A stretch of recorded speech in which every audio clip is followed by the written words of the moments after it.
Today's episode is sponsored by Huber Engineered Woods, the makers of Advantech Subfloor. My firm, Aero Building, has been using exclusively Advantech Subfloor on all of our remodels and new builds since the late 90s.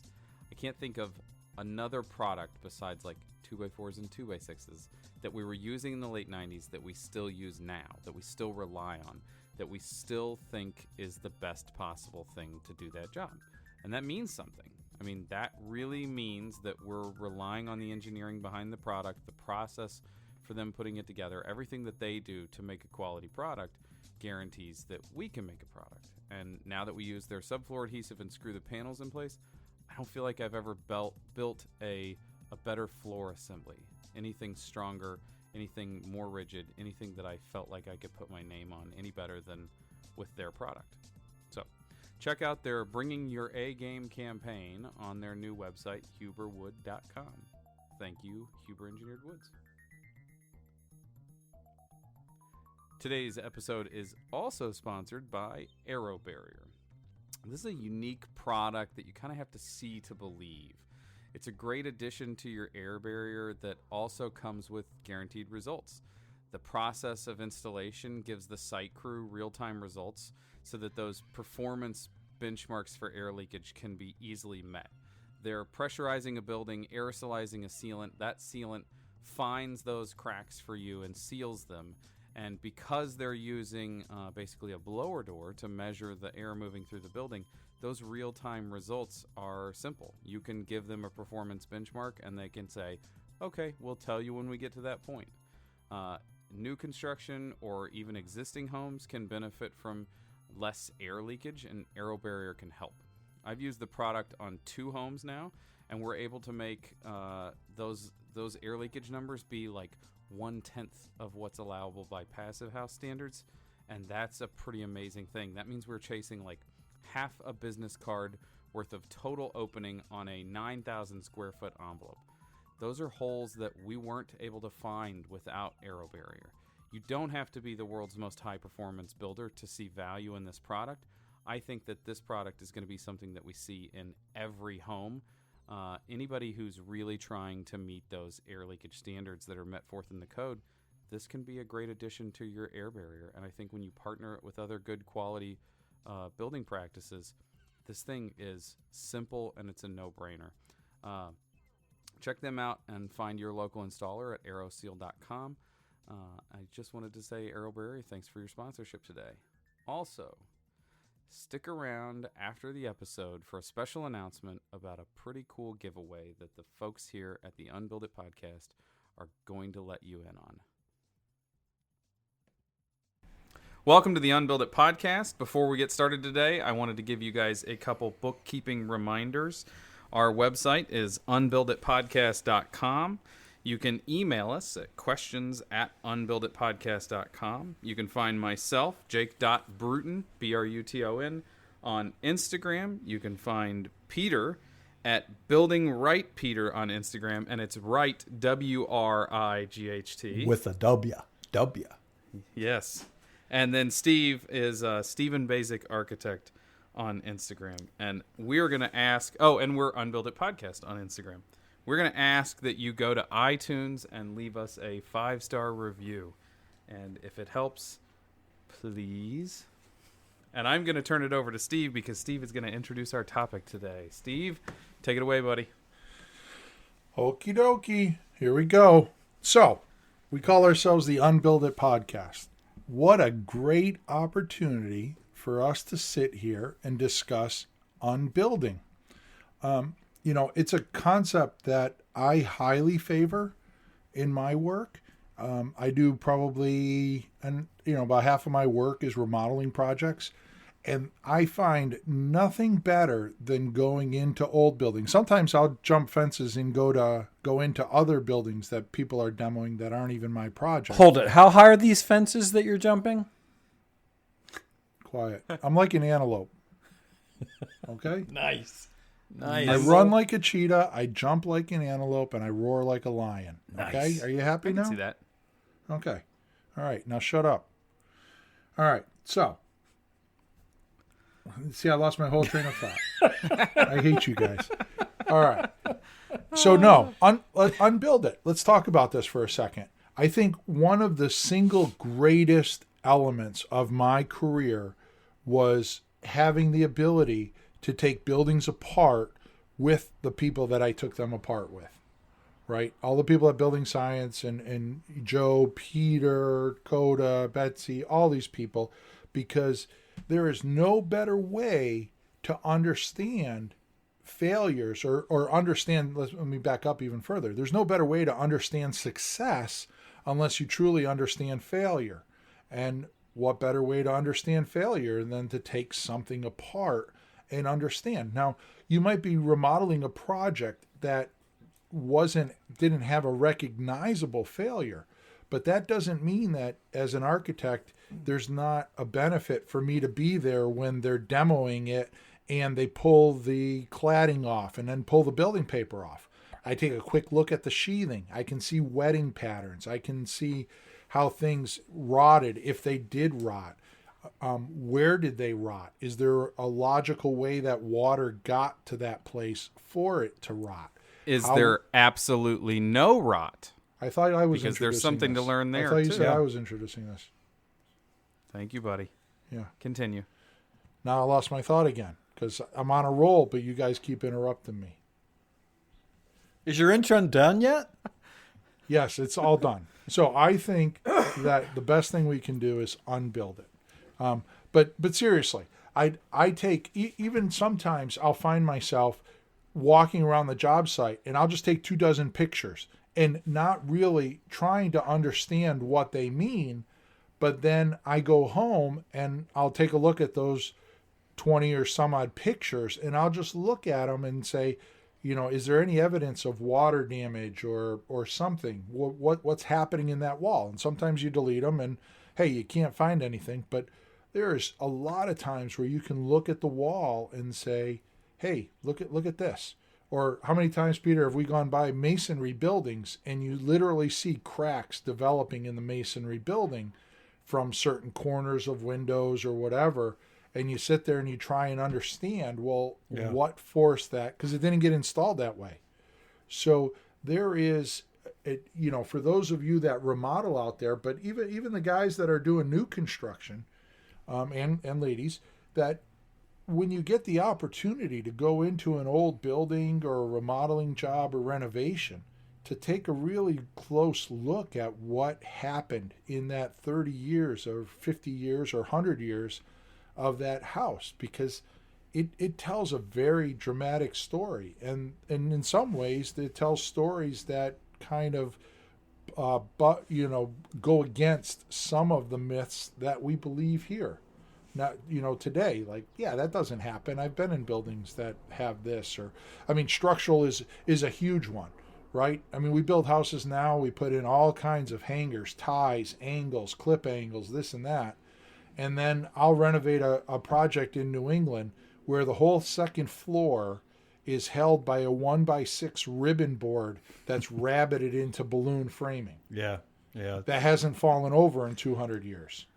Right? But all of a sudden we need $5,000 worth of steel hangers and clips and structural screws to hold this together. Why is that?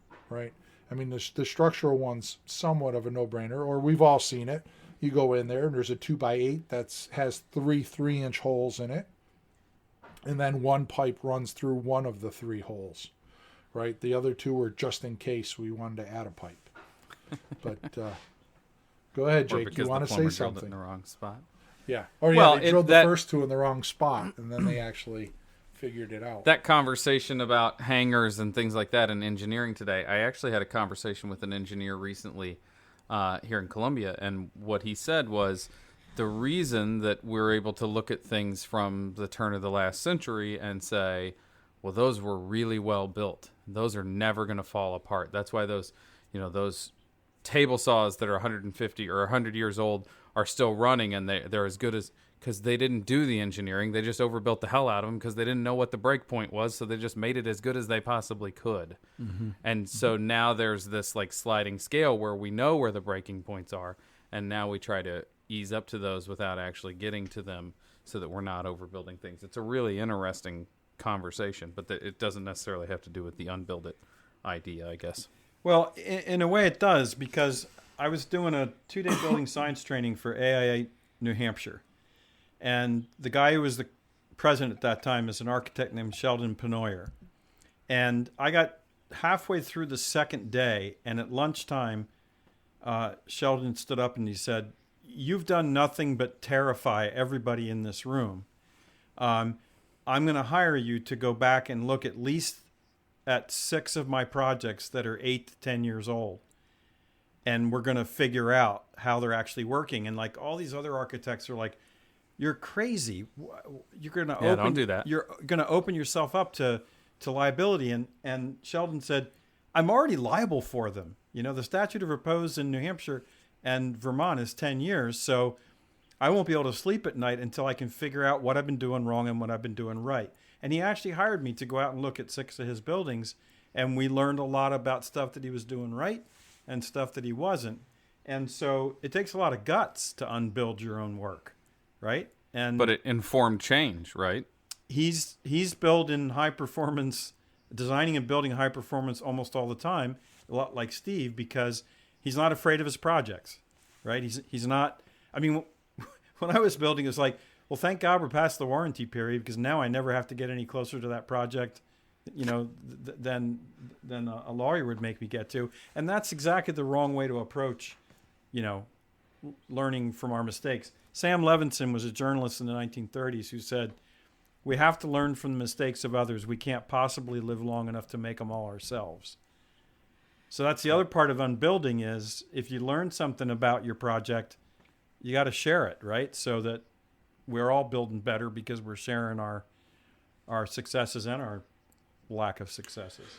Yeah, and it in some ways it's extreme. I did a project, I don't know, probably about 8 years ago, and under the remodeling code, I think it was the first time the building inspector ever called us on it. And I think it was because I was working with a contractor he wasn't familiar with. If I was working with one of the local contractors in town, he would have never asked us to do this. But because we were doing more than 50% renovation on the house, I actually had to write a detailed report on the water management of the building, the structural issues in the building, the headers and this and that. And, you know, and then I had to set up a meeting with him and walk through the building with him. And, he was saying things, well, those headers aren't up to current code.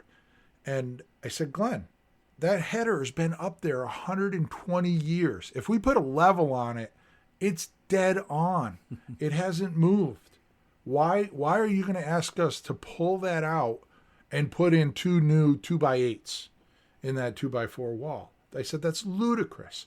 I could see if the thing was sagging an inch or if we had some problems, but let's be reasonable. And he was a pretty reasonable guy, and he has always been. I never had a problem with any building inspector really. But there's times where you don't know until you know, right? It's Jake's trust but verify kind of thing. But and unbuilding things is kind of a way to verify your career, verify your own personal thoughts. And in short, it's an opportunity that I think shouldn't be lost or wasted.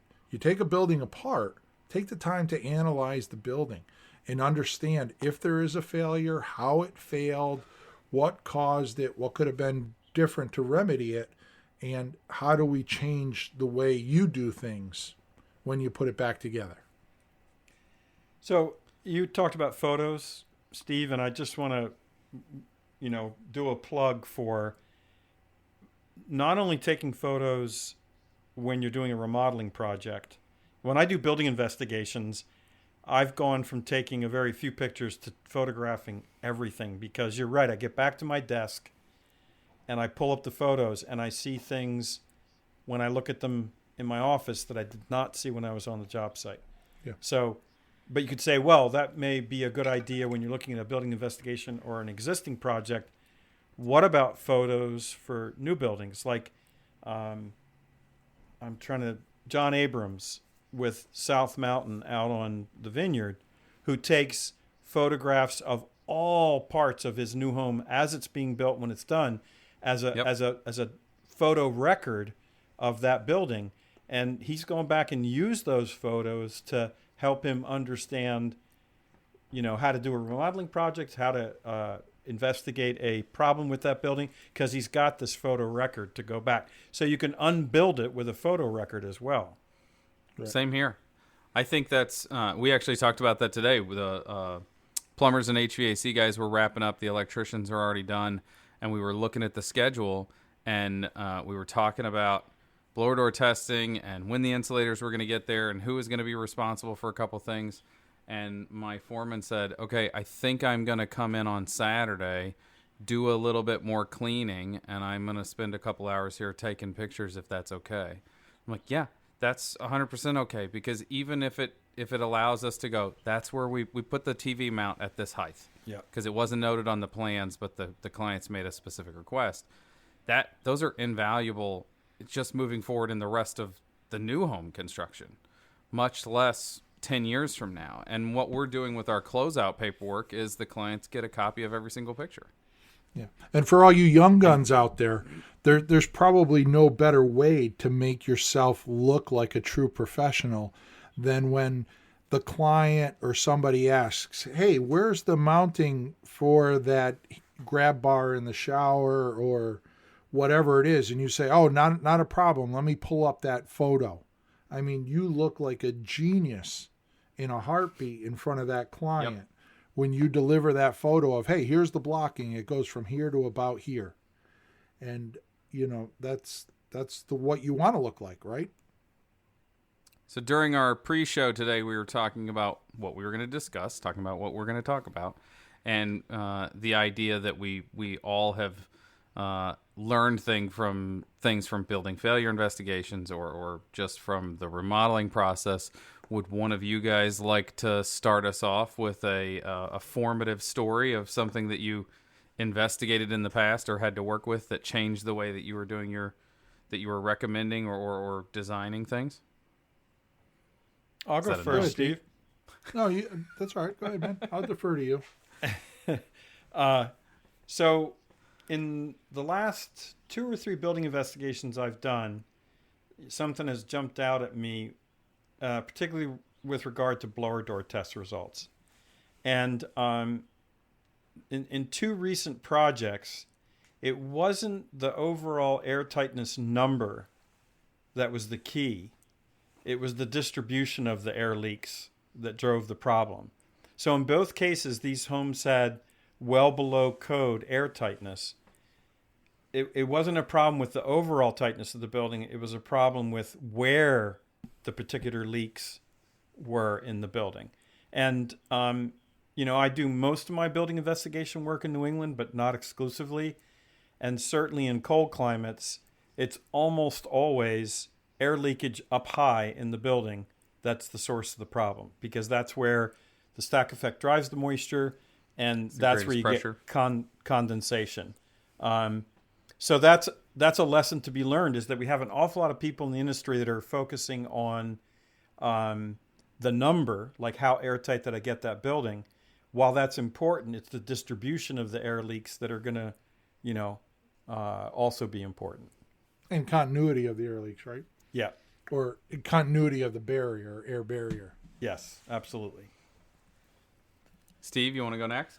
Well, I just think, a lot of people always ask, it's like, how did you get all this knowledge in that? And most of it is a lot, doing building investigations. There's, like I said, it's just a huge opportunity to understand the value of things. So we rehabbed a house, I don't know, probably about a year and a half ago. And it was built in the late 80s, early 90s, right around there, for a Boston Bruins hockey player, custom house. He no longer lives there. This is a second or third owner after him, but it was built for him. And the water management details were horrific. And I could go into the corner of any window and literally crumble the sheathing and the cripple and the sill right there with my bare hand. Just grab it, crumble it up, and, drop a pile of wood chips on the ground. And we could do that for almost any window. And, long before then, I understood the importance of water management. But even then, when you go there, it's just another one of those things where I can sit there and say, yeah, here we go again. Just another reason to understand how water kills buildings or how air kills buildings, right?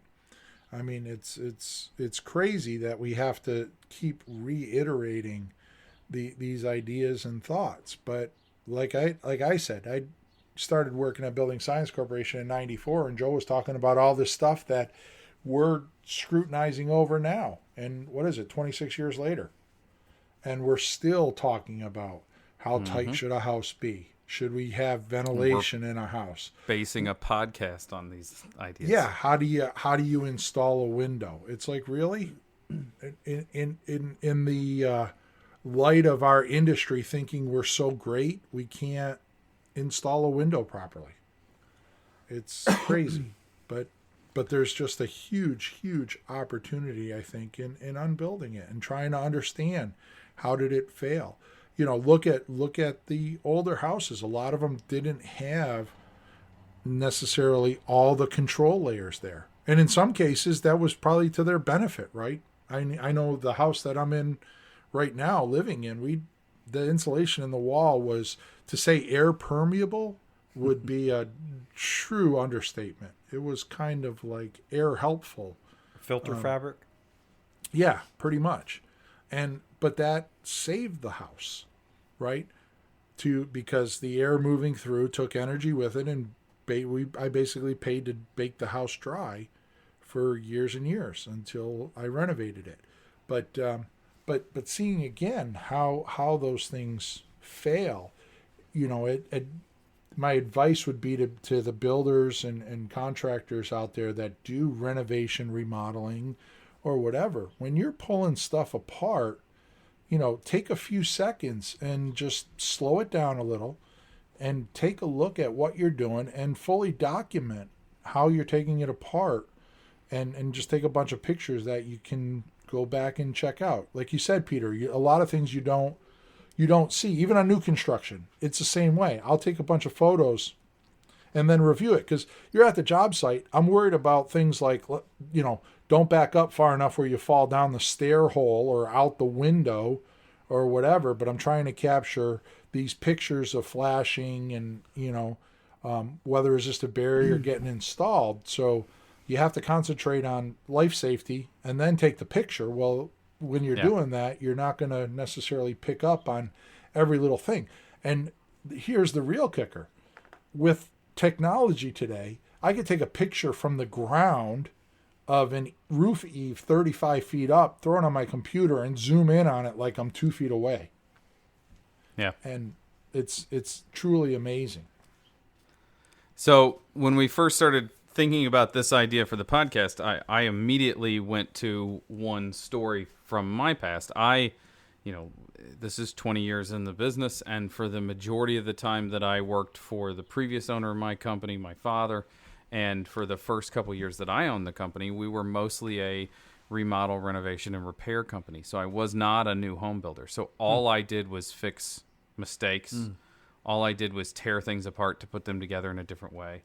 And we actually did build a new house for my parents in 1999. And it was a turned-down slab house. So we had a trench footing with a slab that's poured on top of on the ground.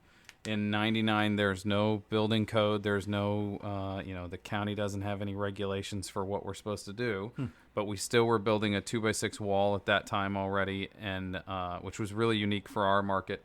And my dad and I spent 2 full days gluing with, PL Premium or PL 400 XPS foam to the outside of the foundation before we backfilled. And so we went down a little bit below grade, not much, but it was more to uncouple the slab from the air. And that's gross looking. So we took aluminum brake metal and covered over it. And the house sat on this nice, it was like its water table detail, that little board along the bottom, but it was aluminum. And when they sold the house, probably 5 or 6 years ago, the buyer's inspector said, I need to see that foundation. I can't see that foundation. You're going to have to take that off there. And we were like, okay, well, you're paying full price. We'll pull that off there. And so when we took it off, it was full of snake skins and mouse poop and termites. Mm-hmm. And we had covered the foundation so we couldn't inspect it anymore, just like the inspector said.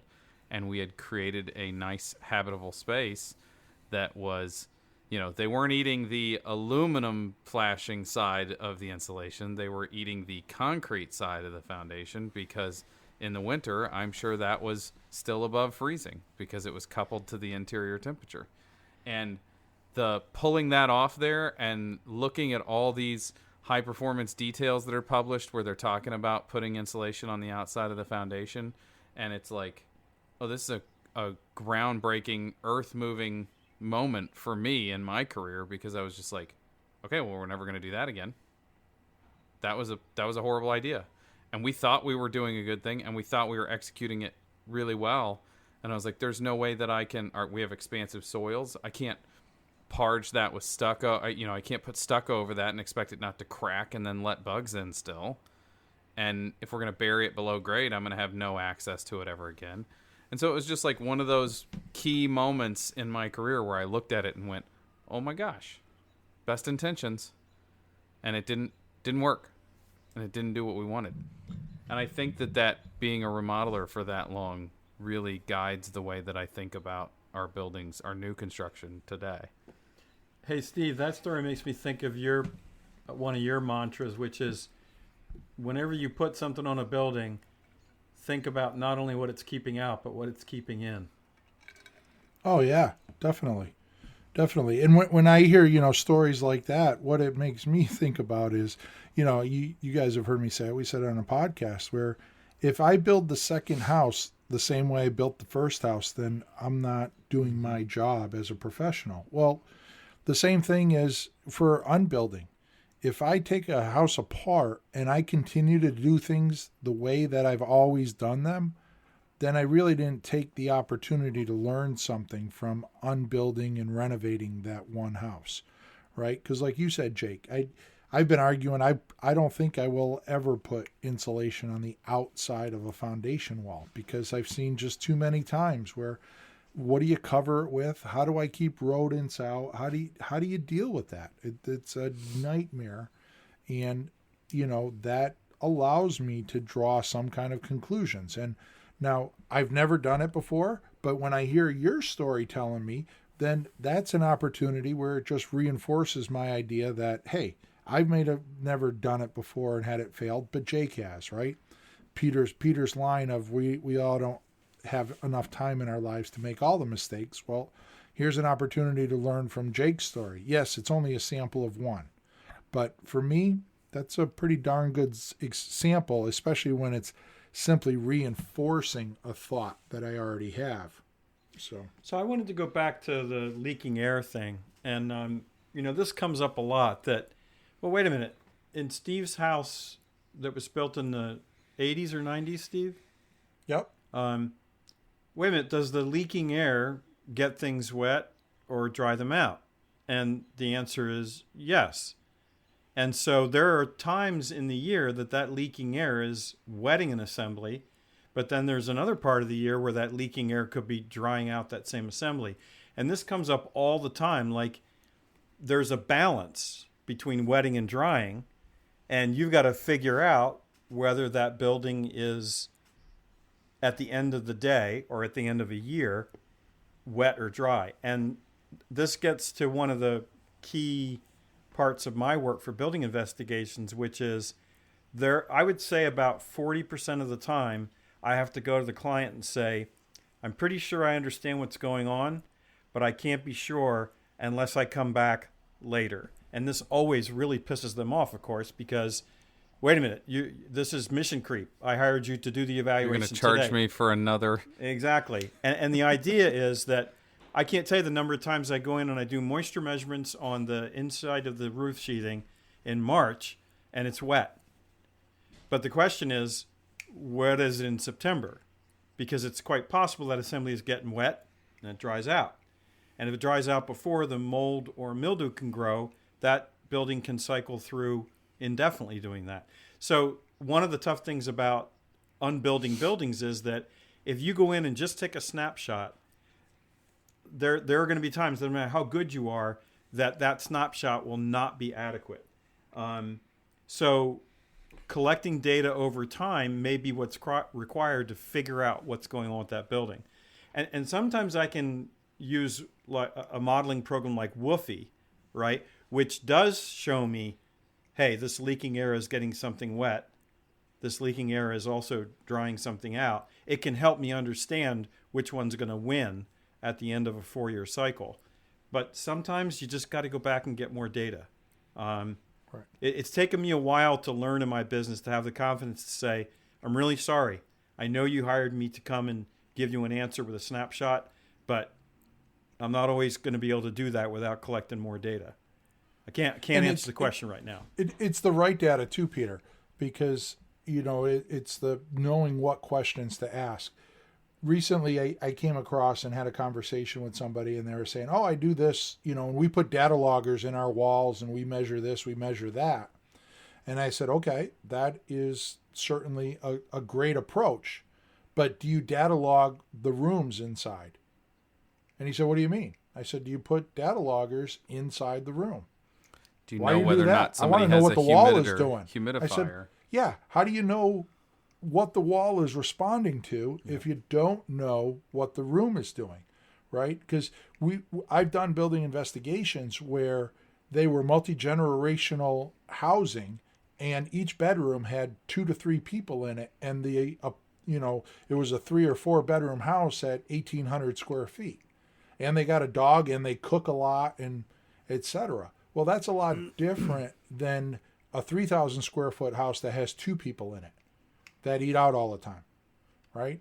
Because you don't have the same situation in both of those conditions. So having the knowledge of what's happening in the wall or through the assembly is only half the story, because if you don't understand the conditions that is driving that assembly to react that way, then you only have half the information. Hey, Steve, I just have to tell you, when you talked about occupant density, my dad was a Lutheran minister, which means he never owned a home, right? The part of the deal was that when he came to a congregation, they had a parsonage. And with 10 brothers and sisters, I could always look for I don't even know what a parsonage is. A parsonage is it's like a 1930s term for... It's something in a pear tree. Oh, jeez. So you're really setting yourselves up for the religious people. Yeah. How do you like it when people just barge in? I'm gonna apologize for these heathens that don't know what a parsonage is. A parsonage is the residence that the church owns that they let the minister live in. Well, back in the 60s and 70s, we called it a rectory. Ooh, see, that's the difference between a Protestant and a Catholic. Yep. But see, your rectories were not for families, right? Well, they were for priests. They didn't have families. There you go. That's pretty different than hiring a ministry. Damn near killed him. Anyway, what I was going to say is, every time we went to a new church, the head of the building committee, you could pick out that person, because they would look at 13 people moving into a 3-bedroom house saying, oh my God, they're going to trash the parsonage. The parsonage is going to become garbage. That's a rhyme, Steve. Parsonage, garbage. Yeah. You're welcome. Okay, Snoop. Let's move on. You got your rap going there. Snoop. I thought you called me Snoop because I'm an investigator. No.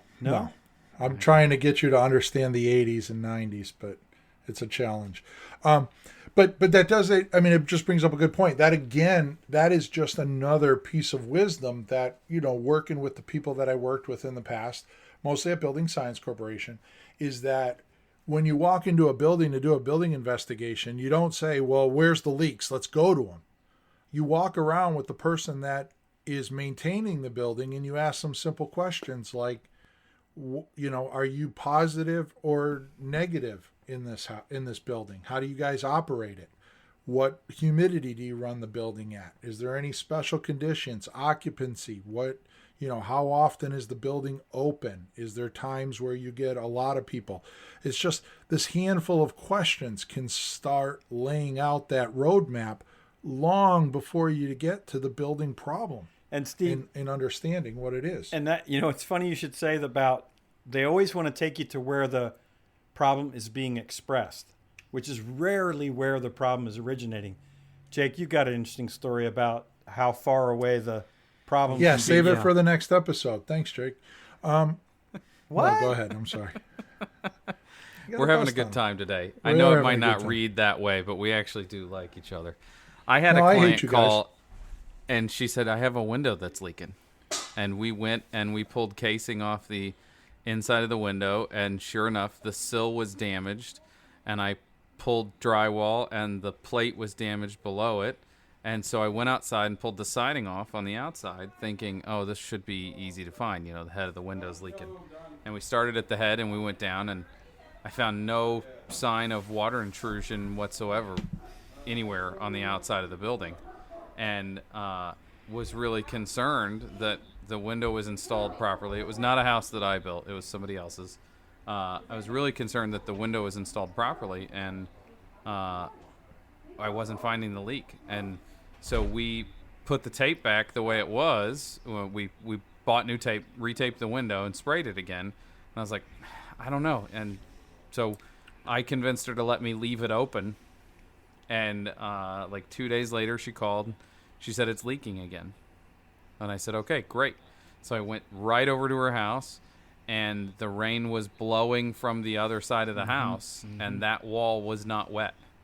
And I was like, we didn't even put the siding back on. Like, there's not even cladding protecting this now.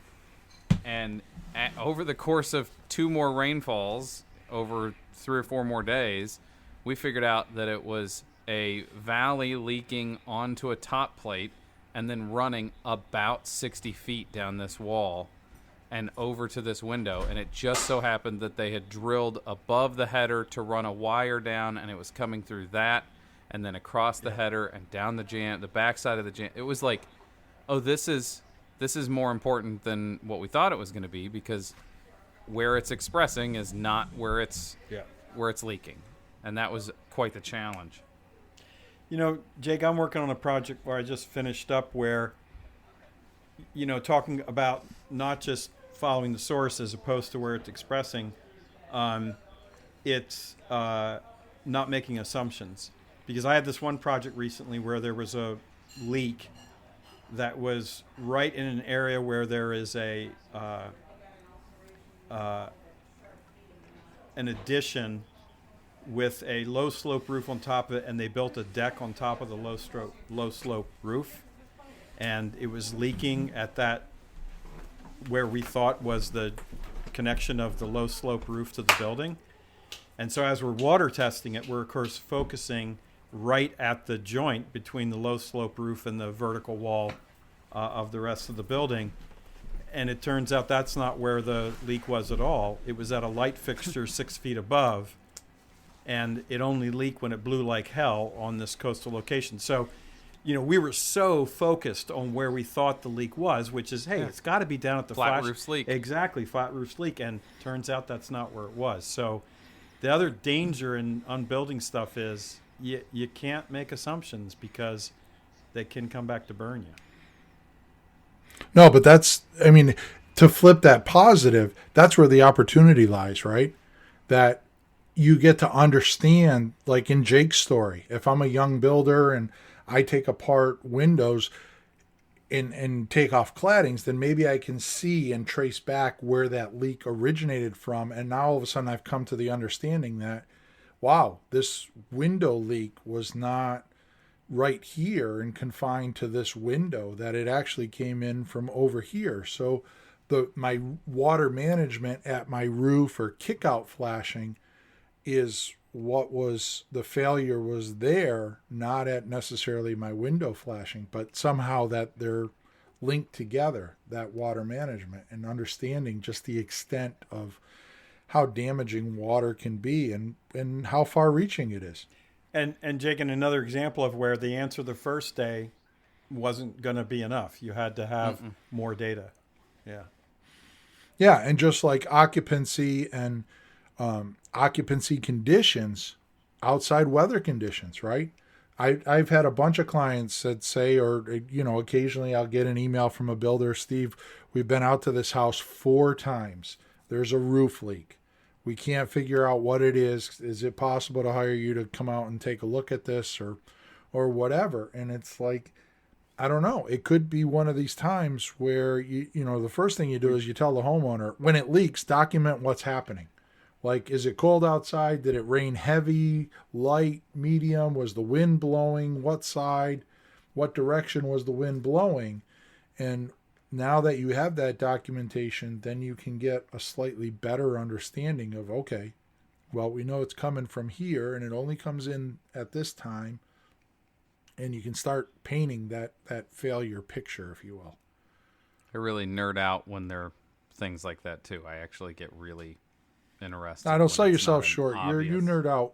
You'll nerd out pretty normal. It's this is making me think that we could pull now there's a first. We could pull a half a dozen sort of gems out of this one as a sort of a list of how do you unbuild things. I think I'm going to do that as my next Green Building Advisor blog and then link it back to Unbuild It podcast. I like it. I like it too. I think the idea of being open to learn at any point is one of the big ones. So absolutely, yeah. I mean, when you take apart those buildings and you isolate every material and kind of rate it, right? Did the weather resistant barrier here work? Did the sheathing work?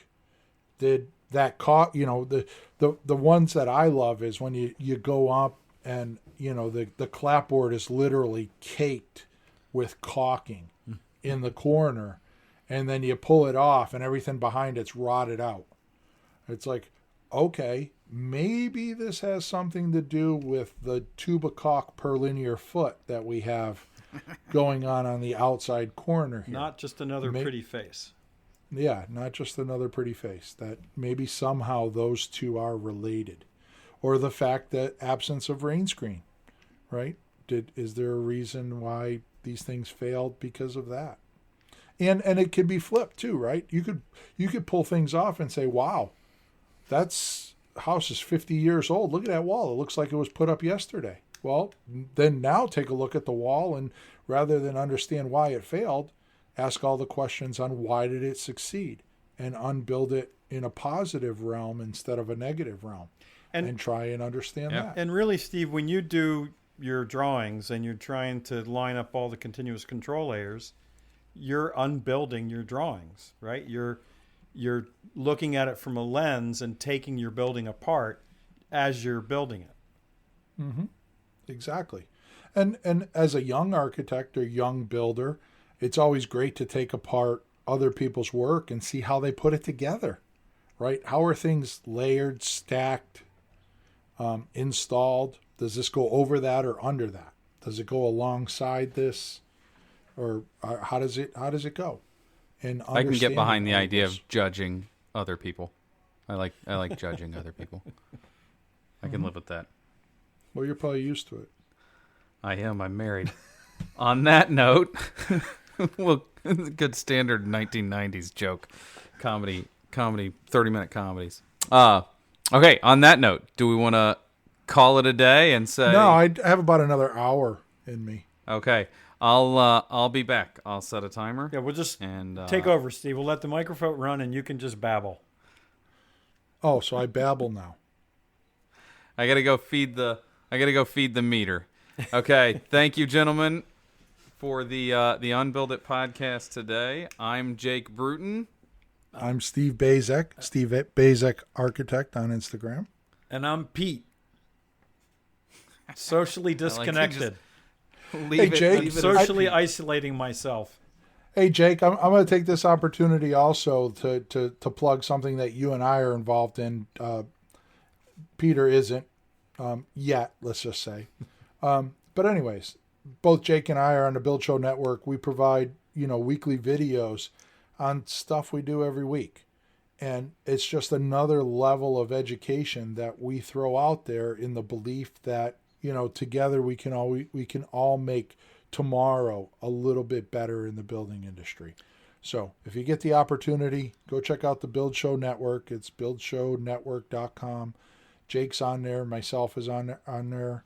as contributors. Wade, Brent, and Matt are on there. There's tons of videos. We talk about all kinds of good stuff, from very fundamental levels to pretty in-depth levels. So it's just a whole nother place to get some understanding. So, And if you think it's difficult listening to us, just imagine if you had to look at us as well.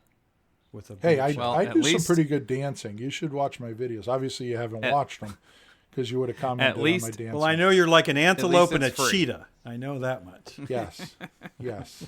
But Okay. I'm trying to look. What's a good animal that just kind of glides? Because that's how I dance. A Like, flying squirrel? No, not that kind Okay, of. we're gliding, gonna gliding leave across Steve an to albatross? Google Please. animals. Jake, please. No. Come on. This is a quiz. What's a good animal that kind of just like I like is the very idea that we could graceful? just sit here and let you talk about A this. California Totally condor.